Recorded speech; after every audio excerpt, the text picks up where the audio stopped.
জাতীয় রাজস্ব board NBR এর কর্মকর্তা কর্মচারীদের ডাকে দেশব্যাপী শুরু হয়েছে কমপ্লিট শাটডাউন কর্মসূচি। ফলে সারা দেশে স্থবির হয়ে পড়েছে কাস্টমস, ভ্যাট ও আয়কর অফিস সহ আমদানি রপ্তানি কার্যক্রম। তবে সচল রাখা হয়েছে আন্তর্জাতিক যাত্রী সেবা। সকাল থেকেই ঢাকার আগারগাঁওয়ে রাজস্ব ভবনের সামনে জড়ো হতে শুরু করেন এনবিআর এর কর্মকর্তা কর্মচারীরা। কর্মসূচি ঘিরে অতিরিক্ত পুলিশ সদস্য মোতায়েন ছাড়াও রাখা হয় সাজোয়া যান। এনবিআর সংস্কার ঐক্য পরিষদের ডাকে এই পূর্ণাঙ্গ শাটডাউন কর্মসূচি। রাজস্ব প্রশাসনে কাঙ্ক্ষিত সংস্কার, ন্যায্য দাবি আদায় না হওয়া পর্যন্ত এই আন্দোলন চলবে বলে জানায় আন্দোলনকারীরা।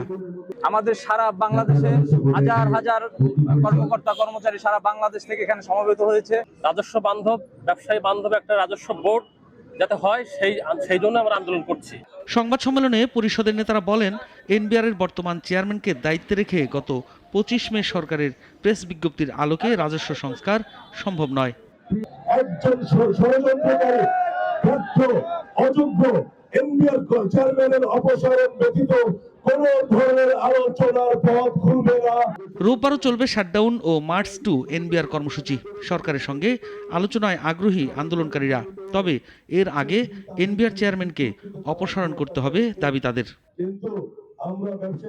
সাইফুল শাহিন, নাগরিক, ঢাকা।